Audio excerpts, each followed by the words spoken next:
invited two specialists in government affairs, really government relations, Stuart Little and Paul Johnson. I've asked them to offer their perspectives based on years of experience as advocates.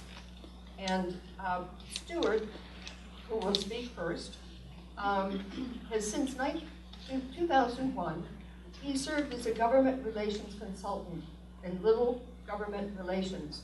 His firm provides advocacy services for clients, including government entities, business, education, and healthcare, and social service interests. He served as a senior fiscal analyst for the Kansas Legislative Research Department and the nonpartisan professional staff for Kansas legislature from 1996 to 2001. And a personal note, Stuart, for a number of years, has been the legislative advisor, the guide for us, for the organization I've worked with for the past 14 years, Oral Health Kansas. And his office was just down the hall from ours. And so the other speaker, I'll introduce them both at the same time. Numbers of you went up to Paul and said, oh, hi, good, I'm glad you're here again. 2018 marked Paul's 40th year as a legislative advocate, beginning at the age of 10. He's an advocate lobbying on poverty, social service, budget, tax, environmental, local food issues. Paul has worked with the League of Women Voters since the beginning of what? Time? The last 8 years, Paul has been the legislative liaison for the League of Women Voters of Kansas, working on social service, budget, revenue, election law issues, while also being a registered lobbyist for the Kansas Rural Center, tracking environmental, water, local, regional food legislation. In 1980, Paul bought his 40-acre farm in southern Jefferson County near Lake Perry. He's been a full-time organic market gardener since 1985, dear to the League's heart, and founding grower of the Rolling Prairie Farmers Alliance since 1994, a vegetable subscription service serving sites in Topeka, Lawrence, and Johnson County Community College. Rolling Prairie is the oldest multi-farm CSA in the Midwest and possibly in the country. Paul was born and raised in McPherson, Kansas, graduated from KU in 1974. Maybe we can have a co-op here, a CSA. Our church has a CSA every Sunday from growers. So lots of possibilities. So Stuart, after all those introductions. Hi, I'm very happy to be here this morning to talk with you all about, as I was asked to come and do, talk about kind of advocacy, grassroots, and in some ways, you know, I think it's, I want to first of all thank you for what you do and the energy you put into voting and sharing of information and providing access to information for people who otherwise sometimes don't know or figure out how to find it, and being reasonable and bipartisan and all those good things is a fantastic thing to be doing, and I appreciate that. The presentation that I'm going to give today, and it's meant to be really long or really short, depending on the wavelengths that I'm feeling, so I'll move quickly as I can through here and be respectful of your time. I think I was told you'd be less than 30 minutes. So I'm going to do that, and I'm going to skip over some slides. In general, the work that I do, this presentation is for organizations and associations that I work with to talk to them and do some teaching about how do you do advocacy with the legislature, and particularly with the legislature here in Kansas.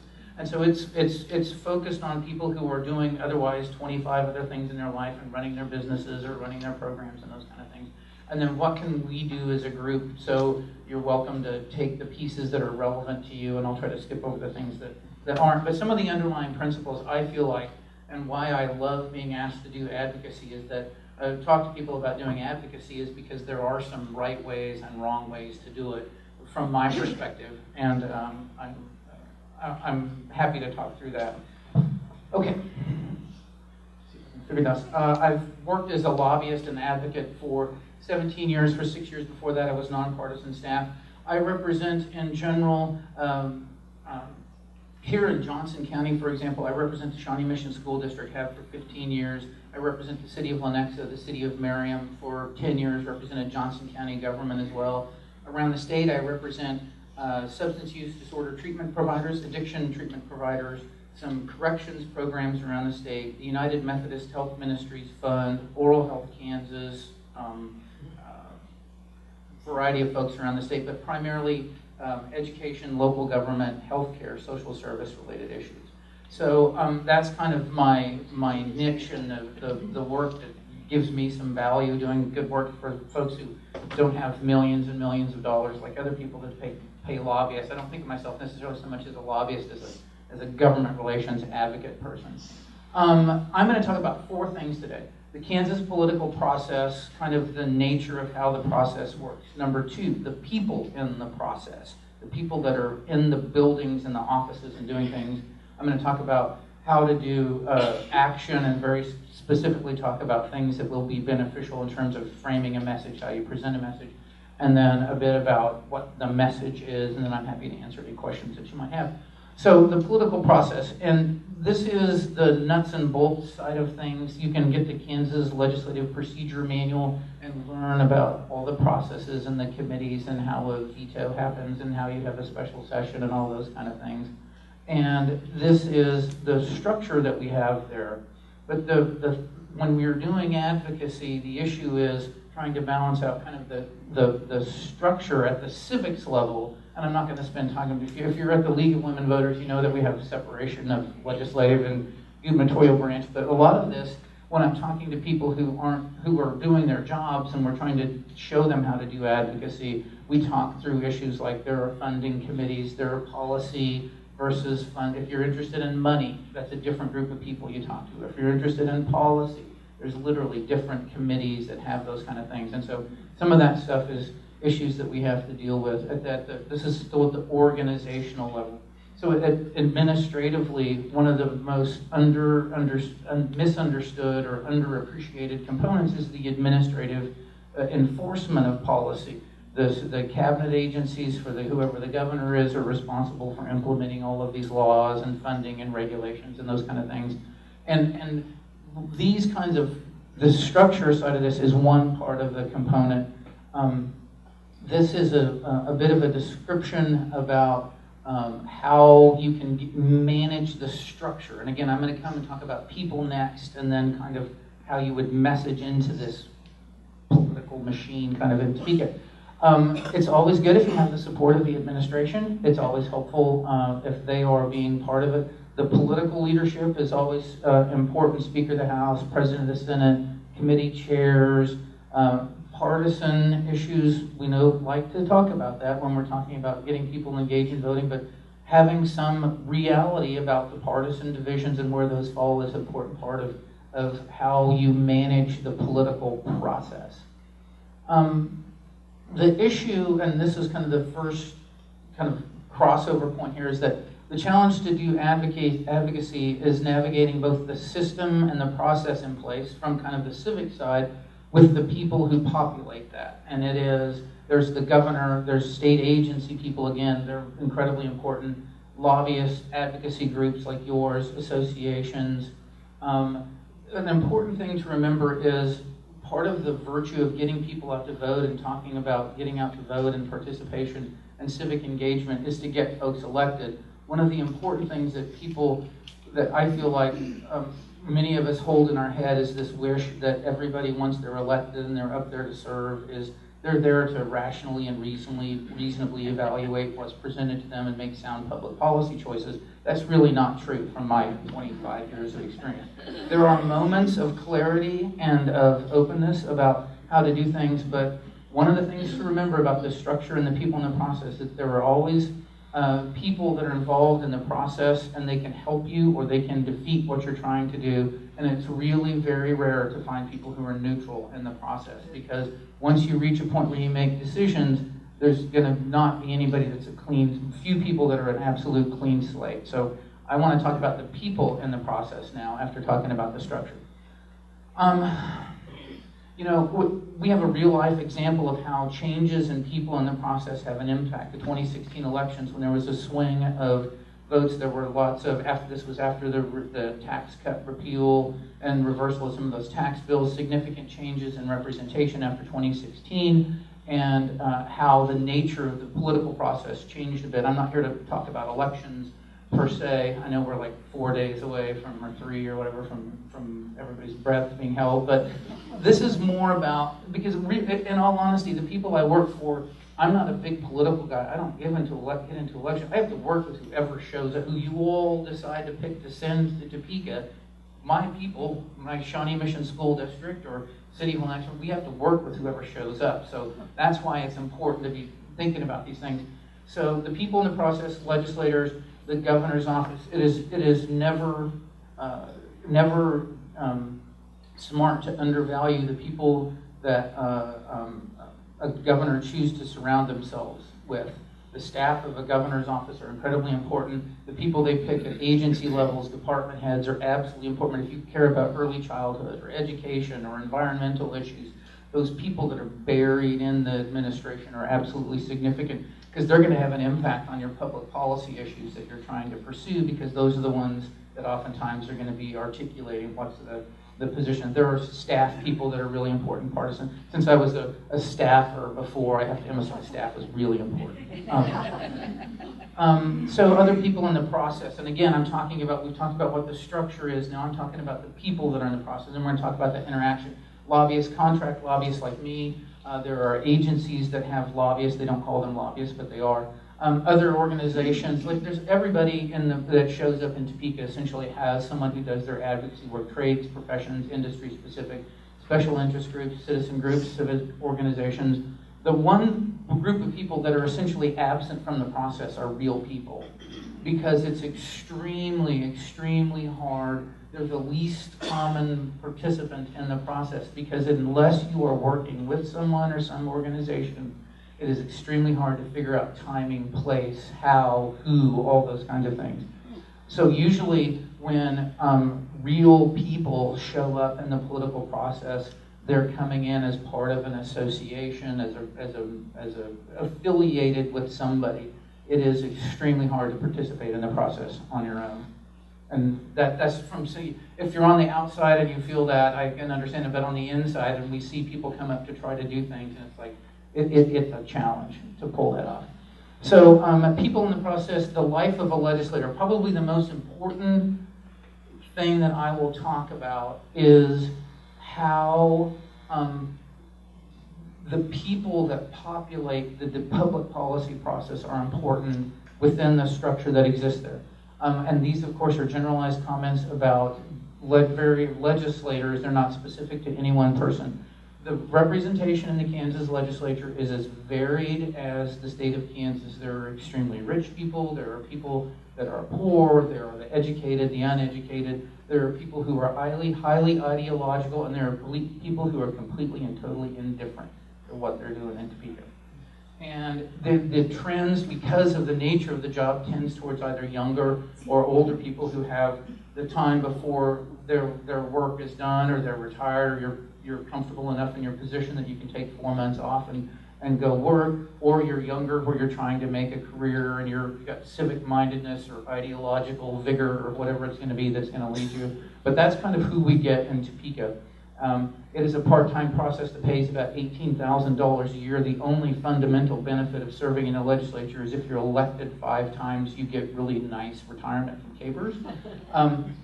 But otherwise, it is not a job that comparatively in other states, there are some states that pay nothing, that pay much less. There are other states that have a much higher salary for legislators, and that has an impact on who shows up and who serves. All this is important as we talk about how do you do advocacy with these folks. Most legislators have multiple committees. They have no staff support, and the Senate is always busier than the House because there are fewer of them with only 40 of them. They've got to cover all these committees. They work back-to-back hours, and they don't really have, unless you're in leadership, there's no one to help you. You have a committee assistant who will answer your phone sometimes and will respond to emails, but essentially there is no staff, and that's important.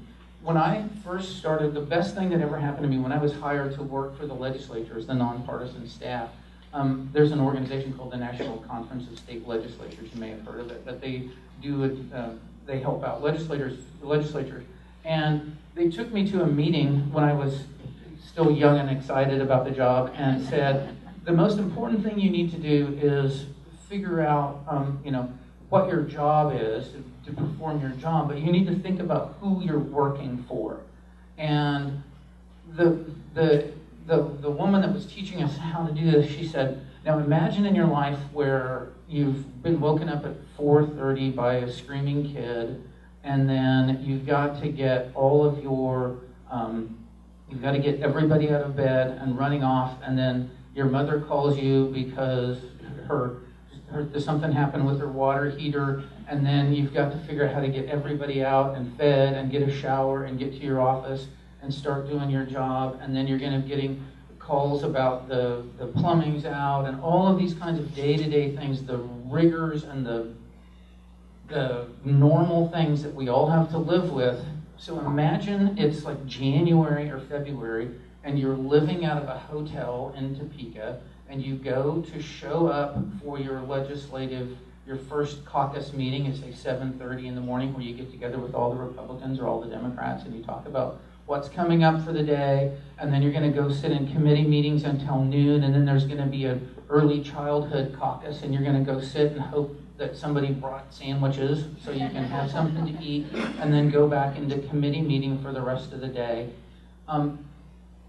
Your legislator is dealing with everything that they have to do with children, family, home, spouse, maybe their job. They're trying to keep their job and do their work. They're overwhelmed, they're busy, all those kind of things. And, oh, by the way, they're going to sit in committee meetings for 5 or 6 hours a day and be compelled to do all those public service issues. And yes, they chose to do it, and they voluntarily asked for your support to do it.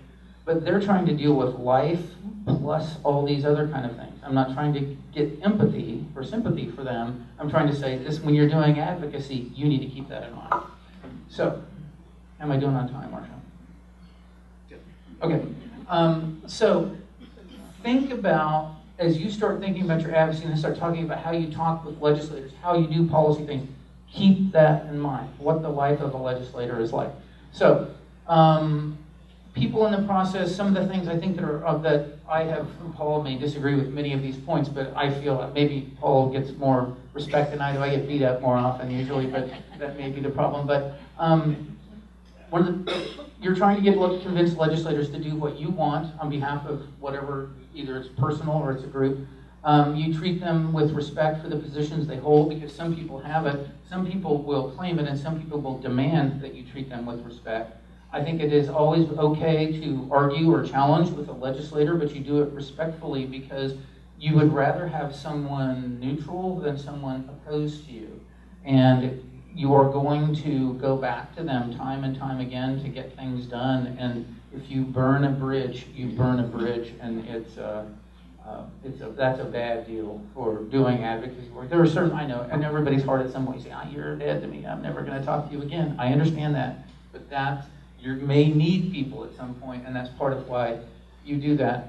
Someone will treat you badly and be rude to you. That's that will happen. Don't lie or make things up. Other people will, but that's not what we do. Unless you are a part of a statewide organization, they may even tell you this: if you're not one of their constituents, they don't necessarily want to spend the time with you. They are interested only, for the most part, in the people that they represent. They get letters. You send a letter to somebody that you don't. They're worried about the 25,000 people in the House that they represent, or the 200,000 in the Senate, and that they're trying to be responsive to them if they're being responsive. But that's just one of the realities. They serve those folks, and that's who the first gets the first response. So all of these kind of things, what I've talked about a legislator, how does that impact your advocacy? So if you take what you know about the process and the people in place combined, and these are some of the strategic things that I suggest when you're doing advocacy work that need to be focused on. Timing, supporters, opponents, neutrals, whatever you're trying to do, and I briefly looked over the policy issues that you all had on the list of policy issues, and I didn't spend a lot of time dwelling on, because from my point, these are principles that are applicable to whatever you're trying to do, but the most critical thing to be done is identify all these folks and the issues. How much you can figure out where everybody is on the issues that you care about. And everybody, I mean everybody. Other advocacy groups, legislators, thinking through all of that process. One of the most important things, and I feel like I turn kind of lectury when I do this, but don't let your organization be your biggest challenge. That is something that is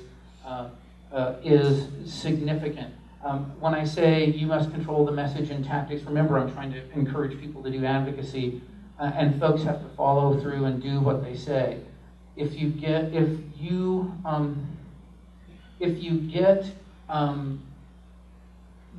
don't have an ability to keep your organization focused on what your goal is, and you don't want too many goals and those kind of things, the message and how you want to proceed is not going to be conveyed properly.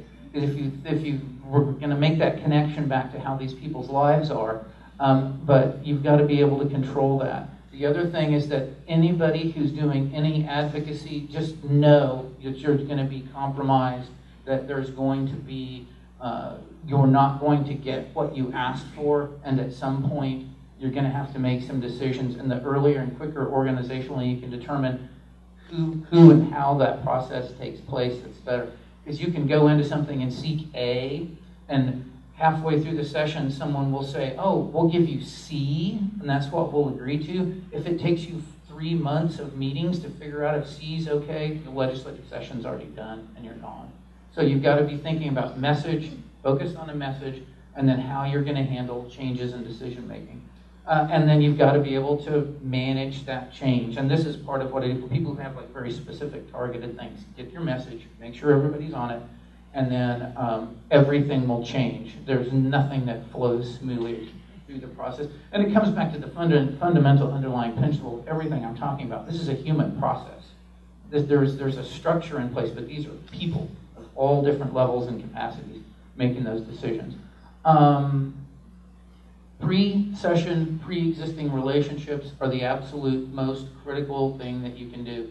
You must know your legislators. You must know, when I'm dealing with people who work with state agencies, the agency people need to know who you are. The governor's staff person on social services needs to know who we are.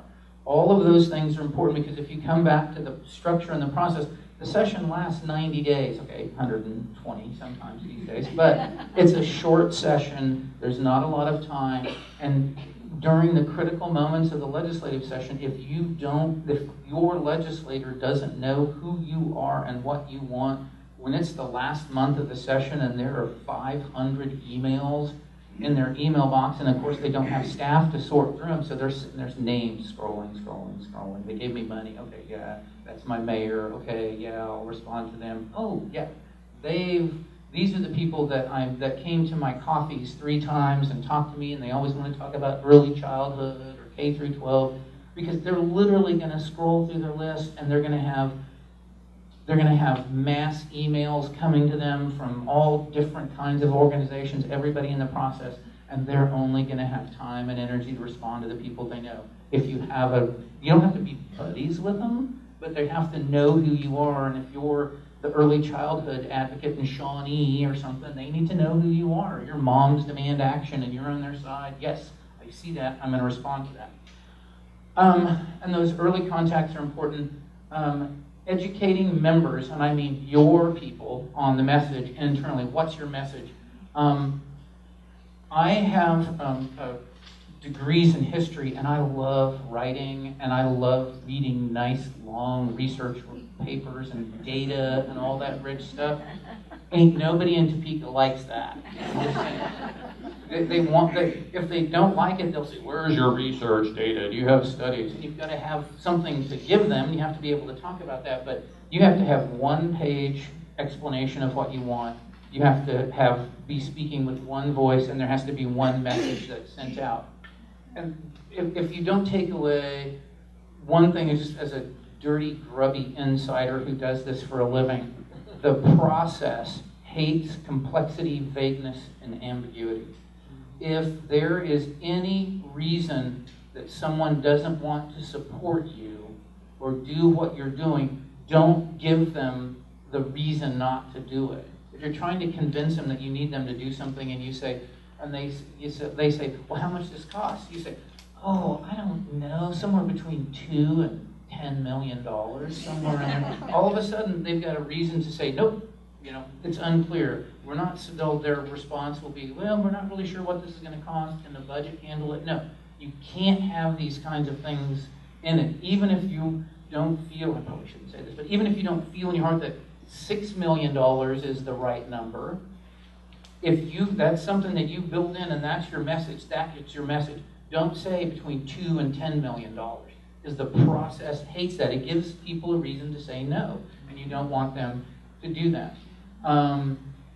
Now, this is the other half of that. The outcome will probably be complex, vague, and ambiguous once you get it done, but you can't do that. You can't give them the ability to do that.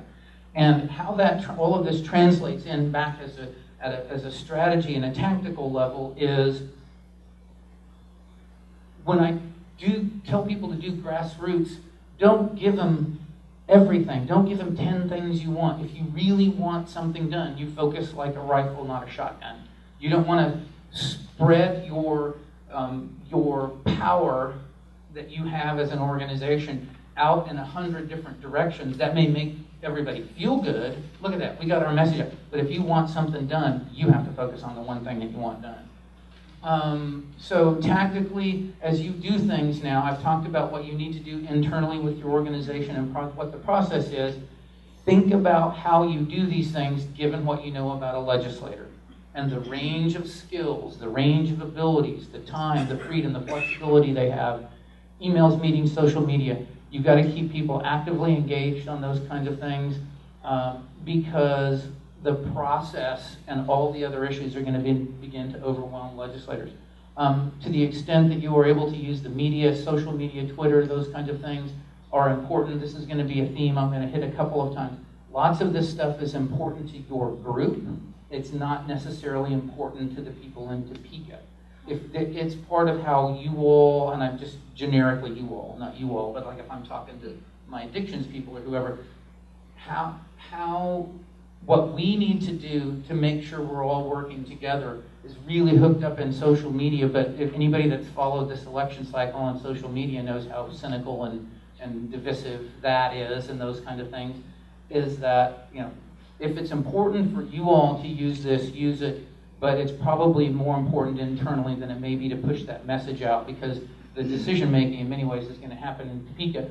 Contacting legislators, these are just kind of the basic rudiments, and I think Paul may hit on some of these kind of things about setting appointments and showing up. They're not just sitting around their office waiting to see you, and there are sometimes 20 other people waiting to see them. You set appointments, you're respectful of their time, you do follow-up.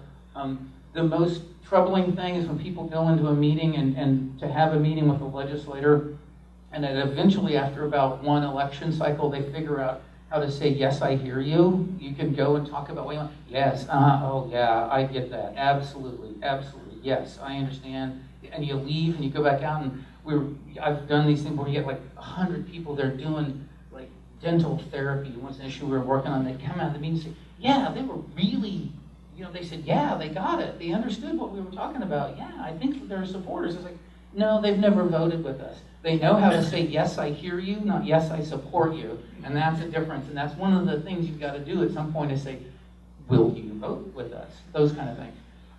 Focused on messages. I have this down as we kind of work through the process. A committee, the House or the Senate, and then you make your way through the second chamber. This is always probably the first thing is make your contact with the legislators you know, because that's part of why you built those relationships. I know I'm getting close. I'm 30 minutes long. Okay. Doing good? Okay.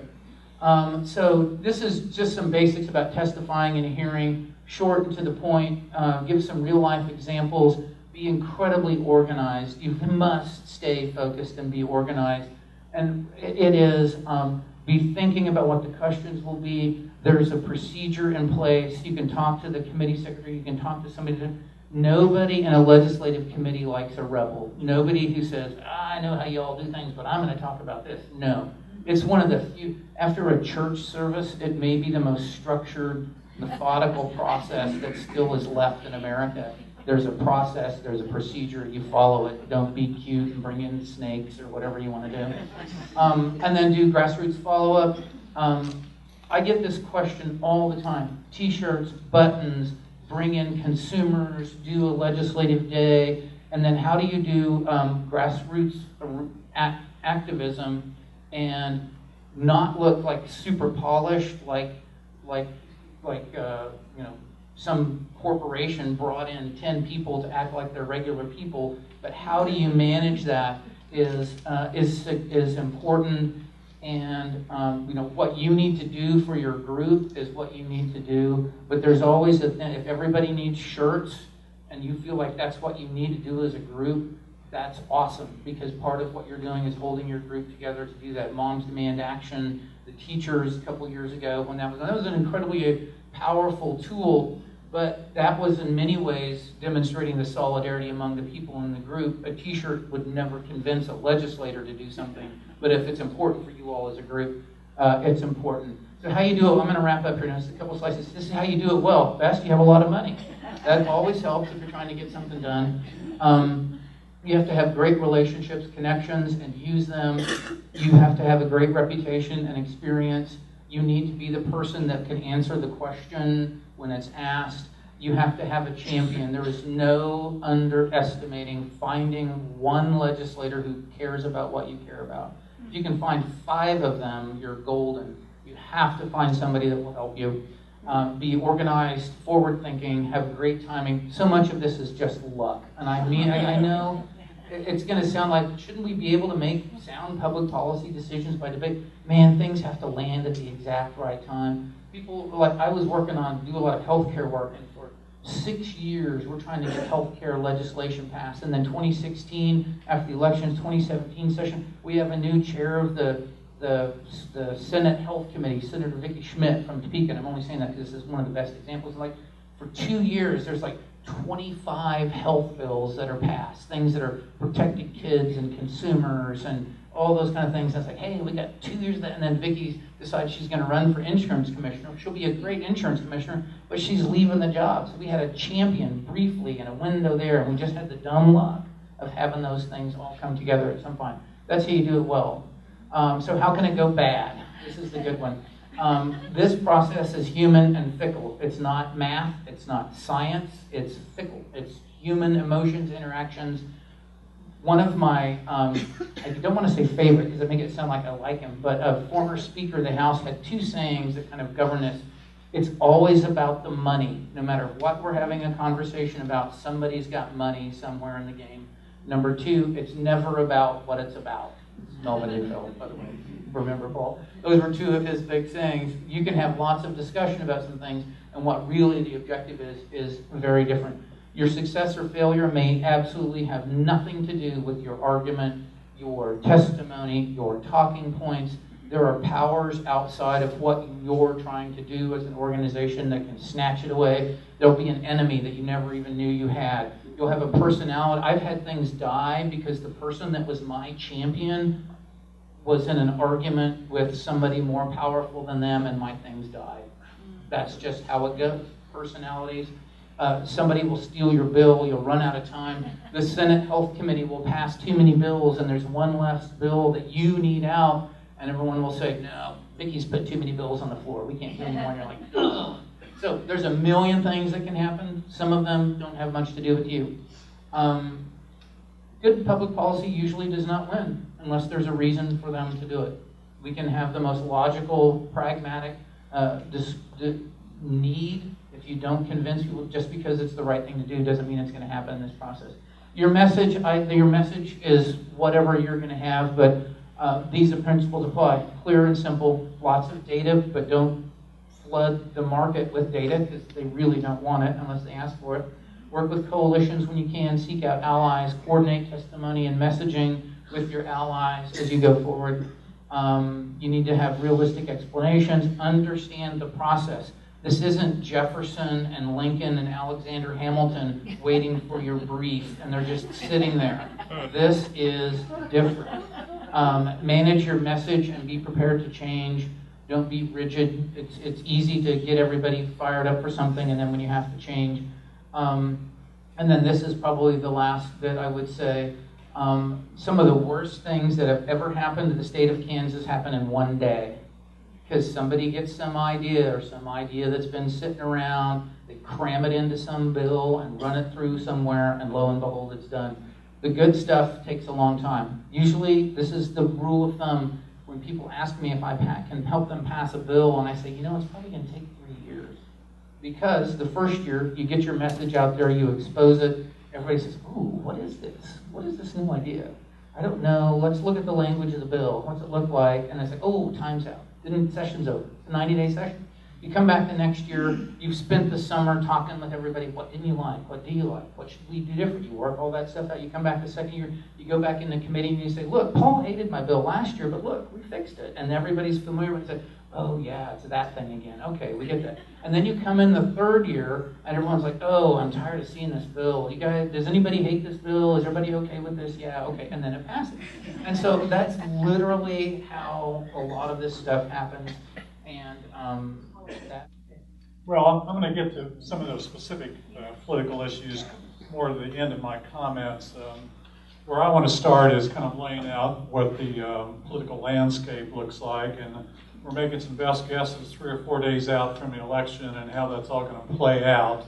But there's some basic realities that we'll deal with whoever gets elected. And I think it's, it's tough to overstate how important it is to have a governor you can work with in our state. The governor really, probably the most important thing the governor does is present a budget. And legislators don't. They don't write their own budget. They react to what the governor does. So once you can get into a budget and the parameters and priorities you want, the governor also really sets certain key political priorities. They don't always win, and you have divided government. You have a Democratic governor and Republican legislators. Obviously, there's a give and take in all that. But there's a bully pulpit that goes with the governor's office that we really, I don't think you can overstate. And quite honestly, folks, it's, I think it's hard to overstate the political direction for Kansas between Secretary Kobach and State Senator Laura Kelly and where the state's headed. In terms of taxes, in terms of budgets, in terms of education funding, in terms of social services, it's going to be a different lay of the land depending on who wins this governorship and how best we can work with the new governor. Obviously, the other key players of the legislature in the Senate and the House. Our state Senate of 40 members, we have 31 Republicans and 9 Democrats at this point. There's one Senate seat that is in play down in Pittsburgh, Kansas this year because replacement of LaTurner left to become state treasurer. So that's the one out of the 40 races that will be a give and take, but it's still, you can still see the balance between Republicans and Democrats. Reality is, though, the last, to pass the tax bill to rescind some of the income tax experiment, they had to get 27 votes in the Senate to do that. So you have some working coalitions that can be dealt with at this point. And each senator represents about just under 73,000 Kansans, to give you an idea of the lay of the land of who they're representing at this point. On the House side, we have 125 members at this point. Right now, there are 80 Republicans and 45 Democrats.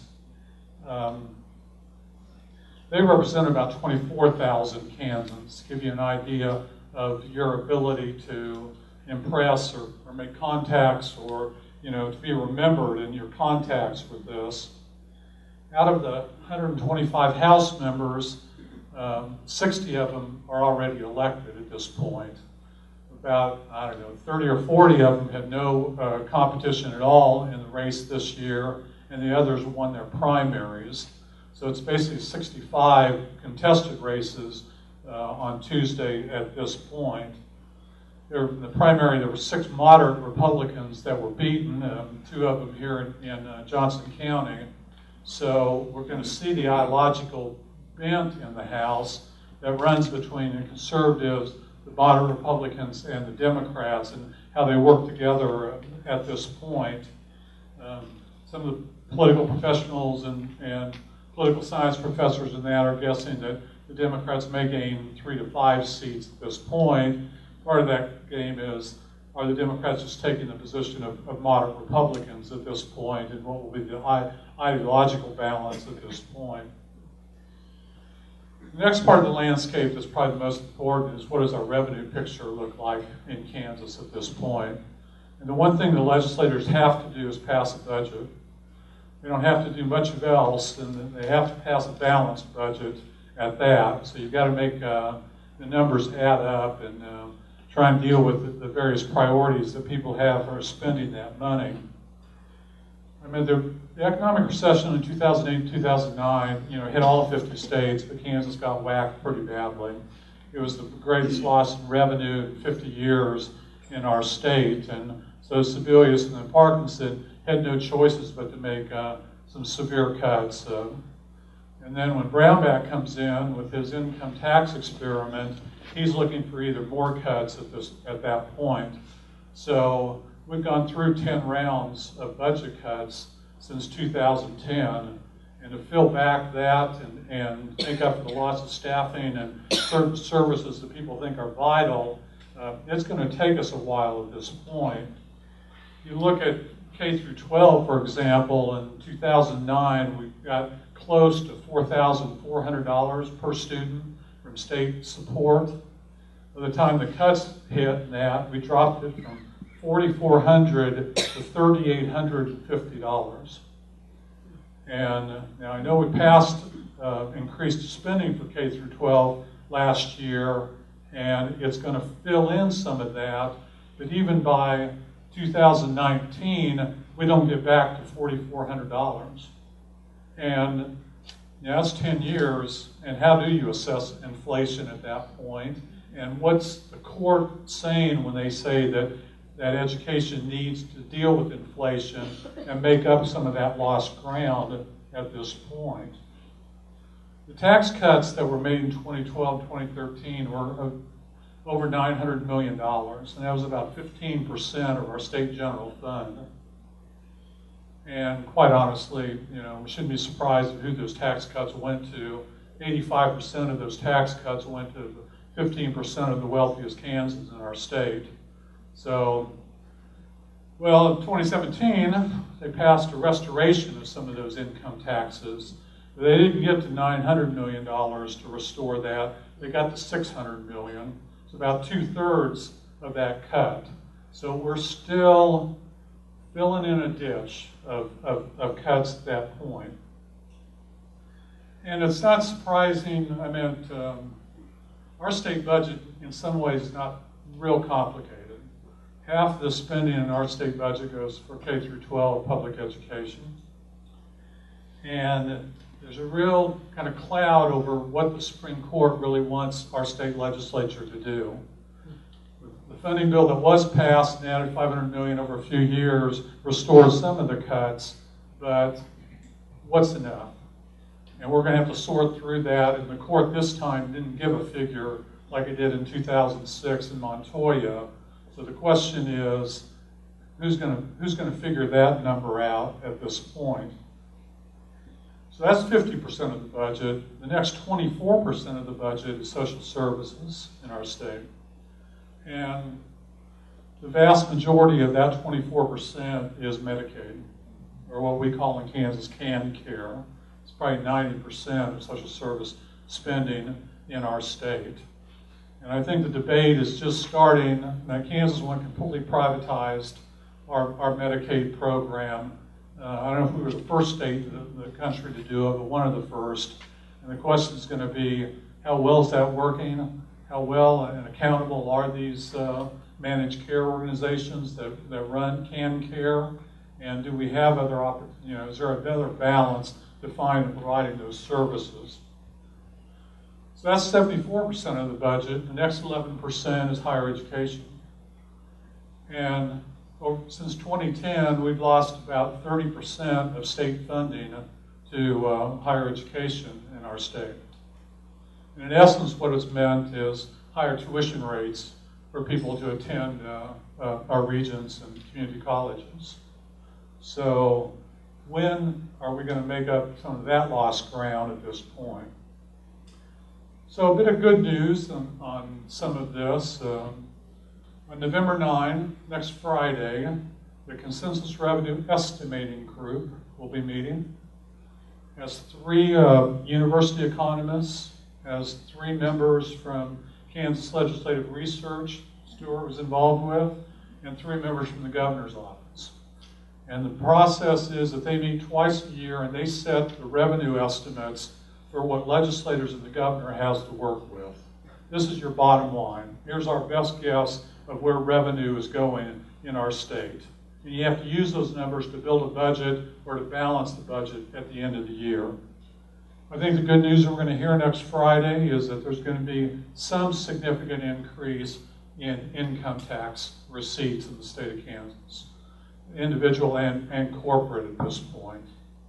What's probably not going to happen is that we're going to see any significant increase in sales tax revenue in this state. And individual income tax and state sales tax make up 85% of our funding of our state general fund. Those are the 2 key sources that really set the stage for what the revenue picture is going to look like at this point. So the question is, if we get the extra revenue, which probably is going to happen, how's the legislature going to deal with it next couple of years? And you know, when I'm listening to the debates between Kobach and Kelly, they seem pretty clear about it. Kobach wants further budget cuts, and he wants another 25% cut in basic government spending in our state.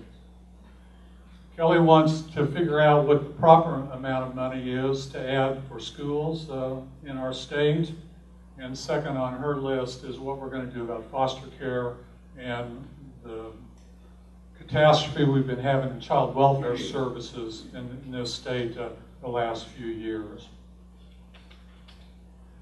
Now I know this paper's not going to be in front of you, so I'm going to read off a couple of these and talk about some election issues first, and go into a couple other issues that I think are going to play prominently in the next legislature. Obviously, the other key race that's going to make any difference in what happens with election law is what happens to who wins the Secretary of State at this point. And so if Scott Schwab comes in and Johnson County-an, that maybe the Johnson County League will have more opportunity to influence. That would be one. If McClendon comes in, who has said repeatedly that he wants to raise the participation in elections in our state, whereas Schwab has said that's not his business. He's just going to run a clean campaign at this point, or he's going to run a less controversial, oppressive Secretary of State's office at this point.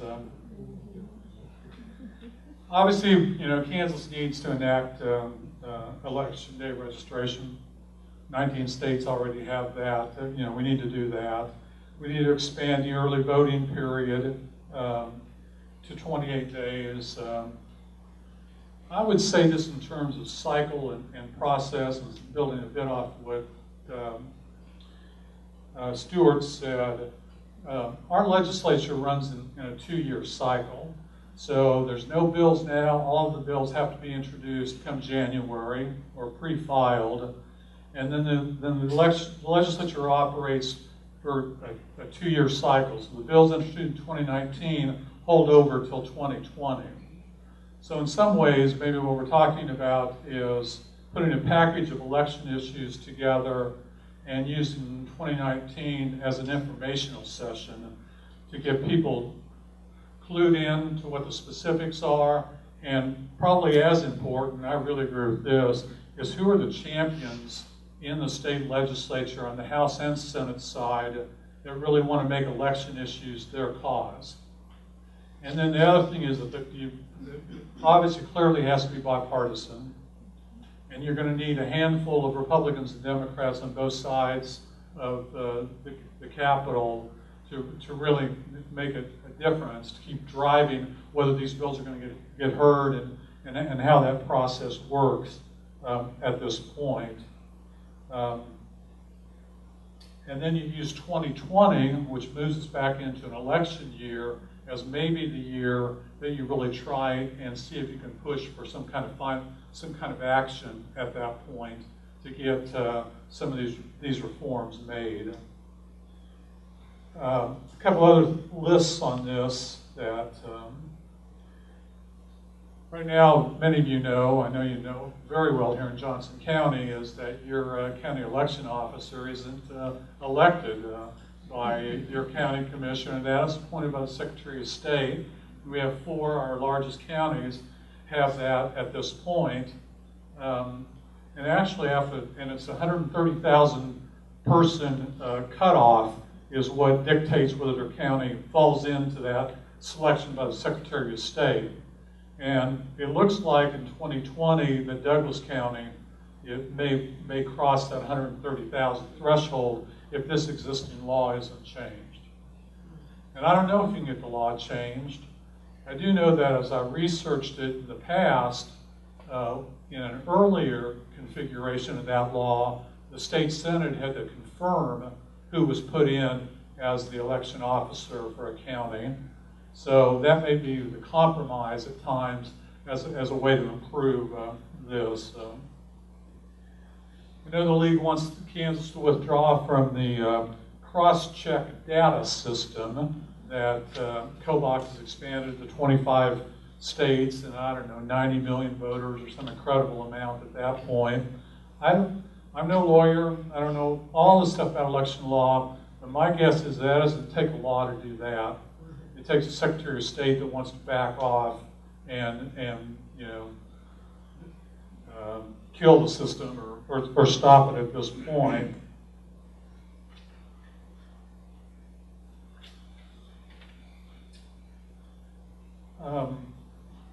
I mentioned school finance. I think, you know, all of us want to see how we're going to restore some of those cuts and how best that's going to happen. And that will be an open debate, I think, by the legislature next year.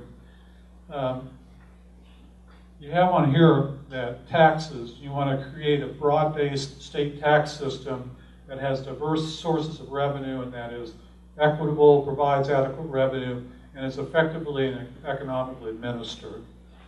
The caveat I would add to that is the interplay between county governments and state governments at this point in terms of revenue sources.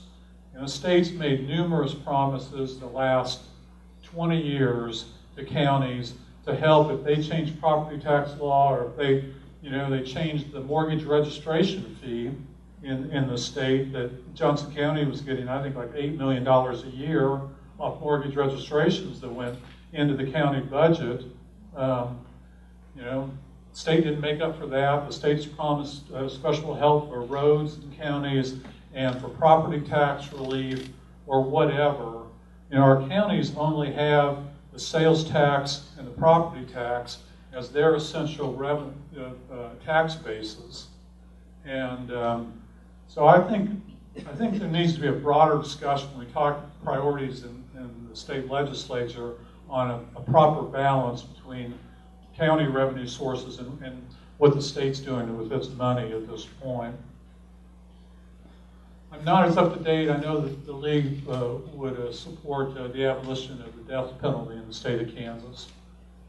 And whether that might be a good moral idea, and Stuart said and other people said, morality has a place, but it's usually not a defining issue necessarily for how you pass legislation. One thing I think probably the strongest point that the death penalty opponents have in Topeka is the cost. And that at times, we're struggling to fund early childhood and other necessary programs. I think that's probably the one that would persuade greater numbers of legislatures. And then, obviously, the League supports the expansion of Medicaid in the state of Kansas. And the estimates are that that will pick up about 150,000 Kansans at this point. We have 90 hospitals in the state of Kansas at this point, and a number of them, 60 some, are in rural areas, and a number of them are on an economic watch list at this point. We've lost a couple of hospitals to this point, so as far as stabilizing those hospitals and giving them a chance to survive, I think Medicaid expansion is a key part in that, and one hopes that the rural areas will take that into consideration when they vote next Tuesday. The other things that's on this list, I won't go through it. I don't know if you're helping me with the time here because I don't have a watch. But, so 10:20.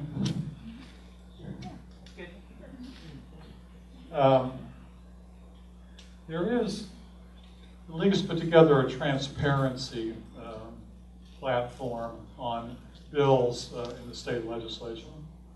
And that's actually getting some traction. And there were bills introduced last year, even by the President of the Senate, to say that we needed more transparency and more listing of bills at this point. One of the things that is listed on this is all bills introduced in the Kansas legislature must contain the names of the sponsor or originator. That may be a step too far for the legislature at this point, and a majority of the bills that we have in our state legislature are committee bills at this point.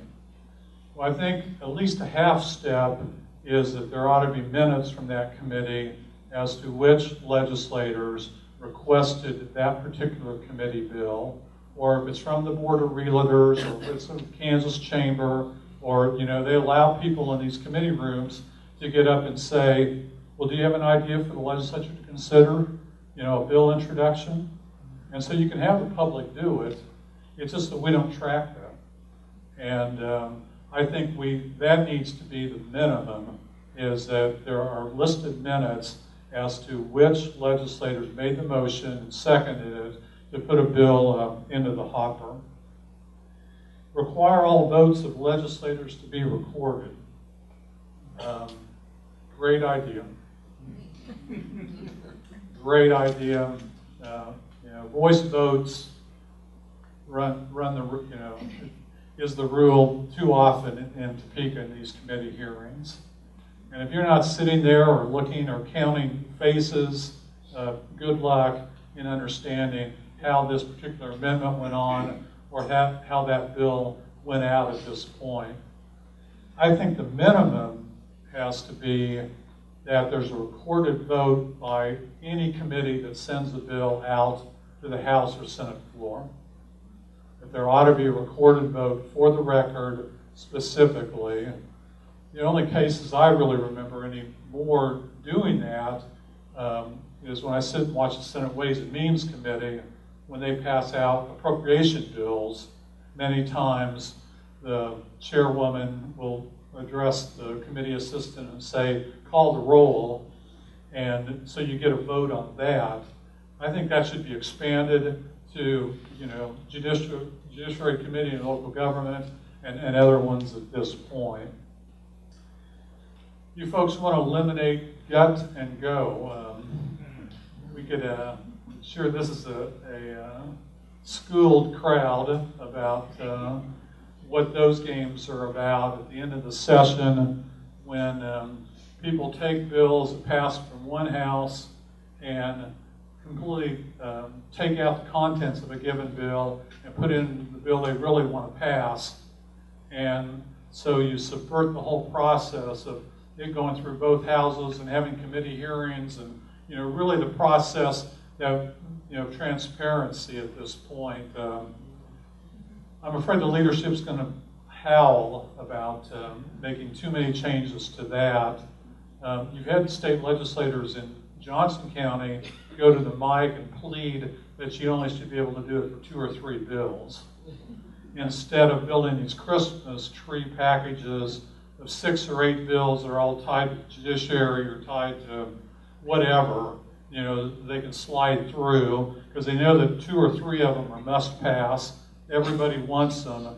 And then what kind of vagaries can you add to that Christmas tree so it doesn't get too heavy so the whole thing dies? That would be at least a start. You know, maybe 2 or 3 bills would be, you know, the maximum at this point. And the last item on this list is change the process for the appointment of committee members and committee chairs and the process for scheduling bills to be debated in each chamber. And I want to believe that that would be a nice open process. I don't think we're close to getting around the partisanship of what it means of who gets elected chairman and committee chairs and how you deal with the process of which bills even make it to debate on the House or Senate floor. I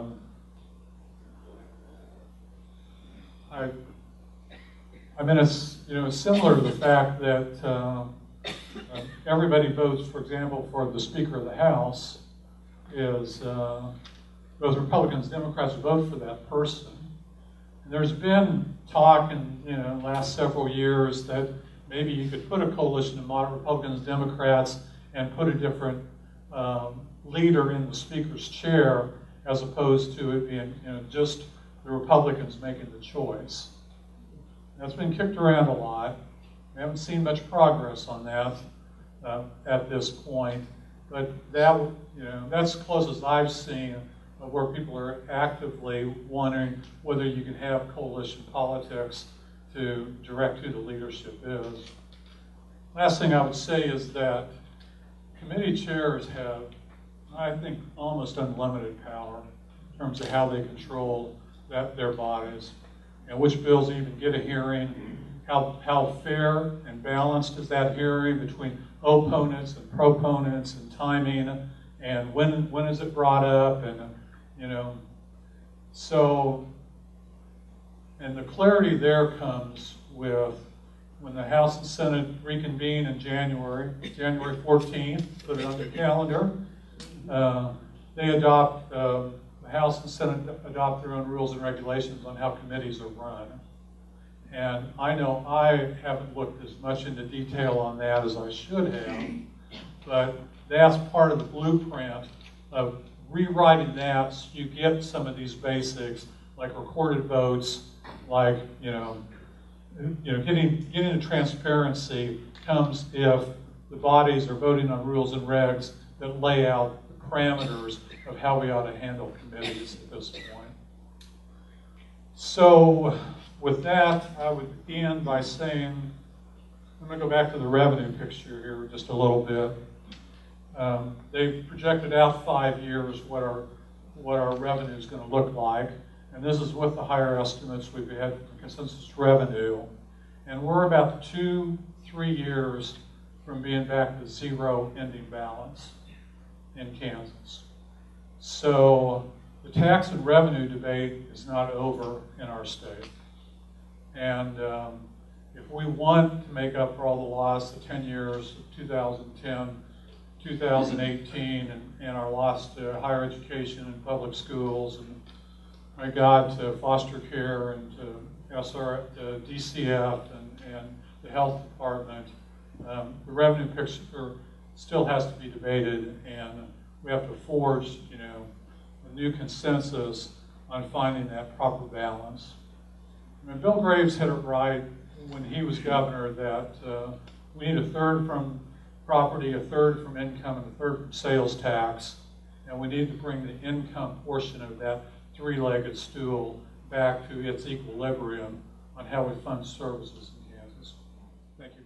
we have some questions, and I know we're very limited in time, so I'm just gonna try to blast through some of these, and hopefully that we'll be able to get responses from both of them. One of the one is actually kind of related to the two things that you, Paul, were talking about. Can a committee chair or party empower, this is for both of you, remove a legislator from a committee with no cause? Is that possible? In essence, pick and choose their members? Stuart may know some of the technicalities a little better than I do. What I do know is that the President of the Senate and Speaker of the House have virtually unilateral control to, they pick and choose who the chairpersons and members of the committee. So it's their call. I agree. I will let you have that. One of the other things is on a gut and go bill, does the original legislator stay on that name, stay on the bill on a gut and go? Yes. Okay. All right, very good. All right. So one of the questions here, you brought up the hospitals. Rural voters oppose Medicaid expansion. Why say rural hospitals?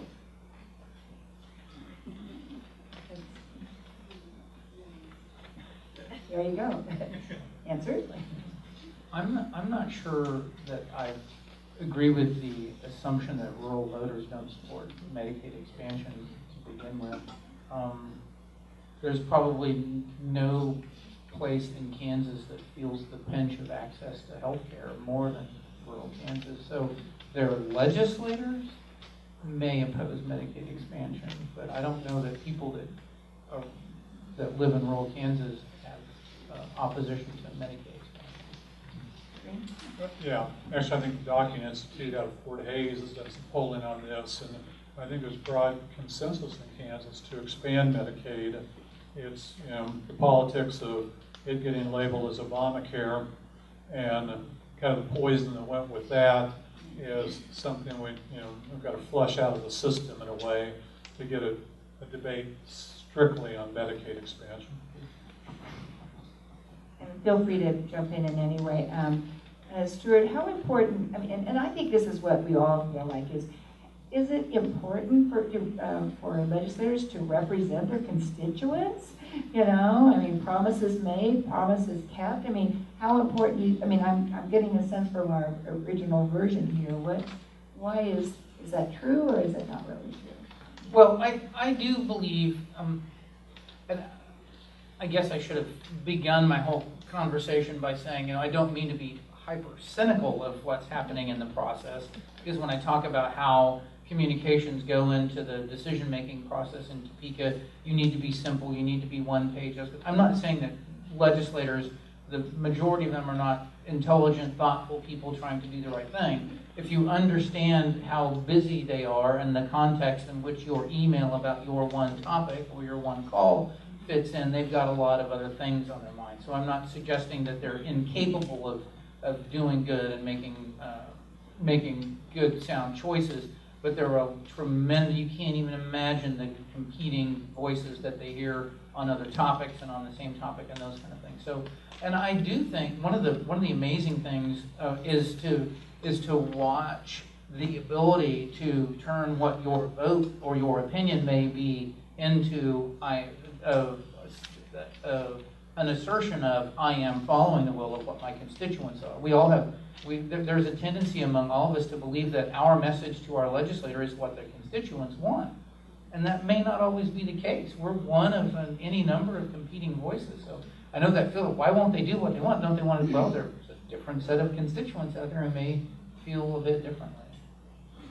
This is a private one. Every year about this time after the elections, I send an email to my legislator with, here are the 5 most important things to me. Right? And I know that's different from league. I don't represent myself as a league person, but is that not a good strategy? If I have 5 top persons, I just want my legislator to know what I want. Is that not good?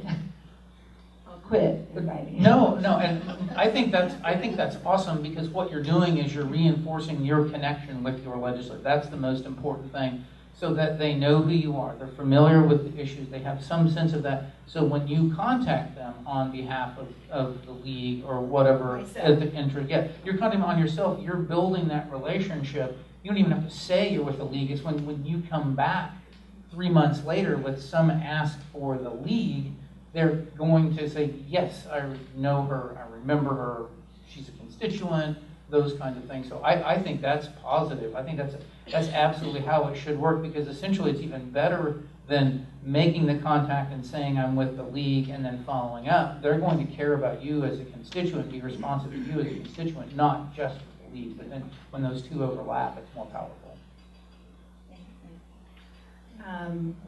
So which of the Kansas issues, as you put them, has the greatest chance of passing? I mean, do you have any sense of what's the, I mean, we have a lot of numbers here, but we don't have any, what's the, in your polling, which one do you think has the greatest chance? Well, there's a lot of factors that go into that. First of all, is there going to be revenue increase in Kansas? And that's growing, and so that leaves a certain latitude for that. Clearly, K through 12, is top on everyone's list of trying to come to some kind of consensus or some idea of what adequate, sufficient resources are for K through 12 at this point. And if I got partisan about all this, clearly if Laura Kelly's sitting in the governor's office next January, Medicaid expansion has a great chance. It passed over a veto in the House, and it lost by 2 in the Senate when it was voted on. So I think that would be readily adopted at this point. There's going to be a lot of recommendations about child welfare and foster care. And will there be more people added and more expertise added to that department in terms of intake and in terms of case managers and shoring up some of that problem. I do wish that Kansas would really rescind some of the horrific changes they made to public assistance eligibility in our state, and take out the 24-month life caps on working women who need child care at this point. And we have the money actually in the bank with our TANF block grant and the match that Kansas already does. So I think, that would be part of my short list of priorities. The water plan, and a horrible bill they passed on noxious weed I could get to later. But You think those will pass? Actually, the horrible bill on noxious weeds did pass, and now I'm getting schooled in what it means for the rules and regulations to be written on it, and what are the nuances, and how does that happen at this point. And everybody talks a great game about the water plan, but nobody does anything about it. And we're going to have to find some different funding sources and really get serious. Our reservoirs are silting in, and if Johnson County wants to drink water, or our urban areas, or if we want to stop depleting the Ogallala aquifer at the rate that we're doing, this state has got to get a lot more serious than it has. I don't mean to bring us to a close on doom and gloom, but there's something that needs to be kept in perspective. I agree with Paul, particularly on Medicaid expansion, that depending on the outcome of the election, the thing to keep in mind, the leadership of the Senate and the leadership of the House are opposed to Medicaid expansion, and if it's going to get done, it's going to get done through a gut and go. You're going to have procedural maneuvering to get it through the process. So be mindful of what you wish for. A gut and go, and some of those policy things are terrible, terrible, terrible, evil, anti-democratic things when you lose, and they're just sound procedural processes when you win. So just keep that in mind. I think most importantly, framing a lot of this, keep in mind the legislature is not going to change. We're still going to have the same leadership in the Senate. We're still going to have the same leadership in the House. There are certain powers and authorities and framing capacities that a governor has. But a couple of the things that, from my perspective, they're going to come down very quickly when the legislature returns, without regard to who gets elected governor, will be one, a tax cut, a decoupling from the federal tax policy that changed 2 years ago, or the Trump tax cuts. There was a bill that to make the changes in Kansas law that would allow tax benefits to come to taxpayers and save somewhere between $100 and $150 million of taxpayer money. Passed the Senate, died on a 57-57 vote the last day of the session. If everybody would have been there, it would have passed. They will, because the legislature is not changing, they will come back and send whoever is governor that bill probably in the first month of the legislative session. And that is going to be, if it's one person, it will be a symbol of look where we're going, and if it's another person, it's going to be do I veto this or not?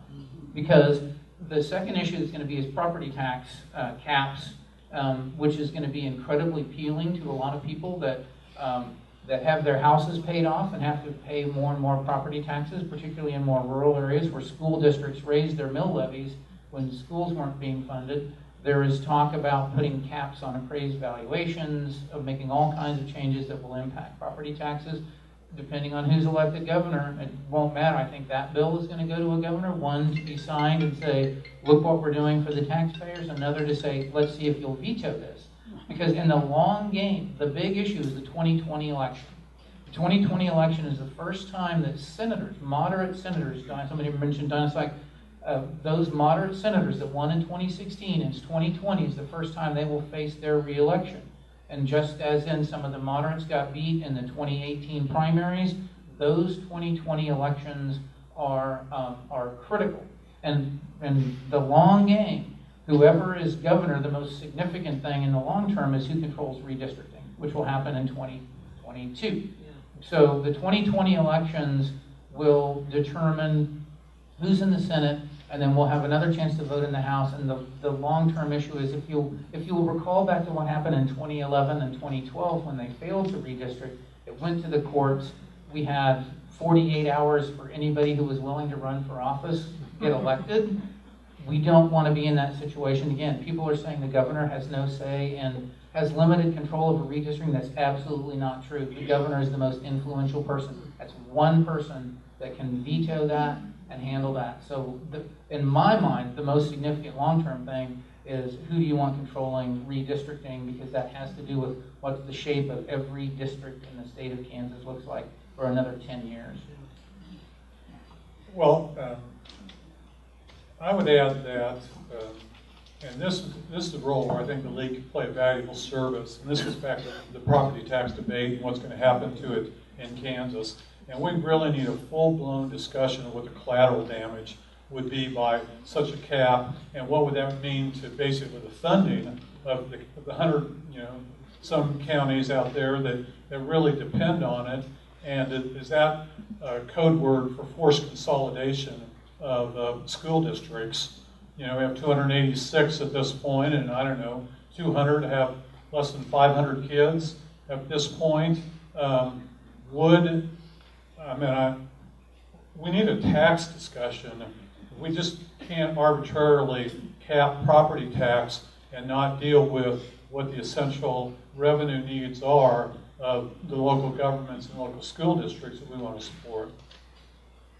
So what you're saying is that's the kind of data that we have to have, even though we're only going to put it in one bullet point, right? Is that kind of the idea, is that we have to do something very complicated? We could help with that, but if our message would have to be. And I think this one is the last one, I think, with our timing. How likely is an omnibus voting rights bill?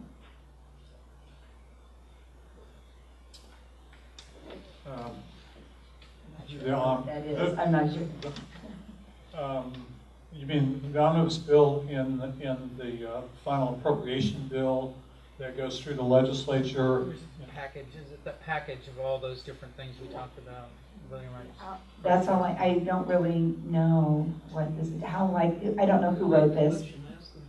How likely is an omnibus voting rights bill? Yes. The Brett Parker bill that was introduced last term. Got it. I would probably have to have election experts like that to fill me in on some of those details, where it's at this point. The reality is it starts over in 2019, so it has to be reintroduced. And then obviously the groundwork that Stuart was talking about, where you've got to get buy-in and certain bipartisan upfront support for, I think, a minimum numbers of people to give it the kind of oomph to force chairpersons that they have to hear it, and then you kind of go from there. So finally, if I'm understanding you correctly, if we were really to start our advocacy as a league, we would not only try to build our own personal relationships with our own legislators and stuff like that, but we would also concentrate our efforts at the committee leader. We would want to always know that the committee leader does and move up from there. Is that what I'm understanding you to say? Okay, now, I don't think we have time for this, but I will say that one question was, would either of you consider running for a Kansas House or Senate seat, and why or why not? What would be the things about that? I don't think it's in my DNA at this point. I don't have the glad-handing skills that it really takes to be a legislator, and I also don't have the patience in some ways. What drives me around the political world are the ideas and the issues and the debates and that. And so much of the time I see the state legislature as filler. And I don't have the makeup for it. I'm a better behind the person trying to plant some ideas and try and work with strategy than being out front. And now Stuart. I've probably made too many bad choices in my life. I share that. We all have our special place on the bus, and we are so grateful to you. Are there any closing things that we didn't ask, because sometimes we don't even know what our questions should be? Is there anything else you expected us to ask? Anything, any concerns? Just real quickly, is there a code of ethics for the legislature? Okay, just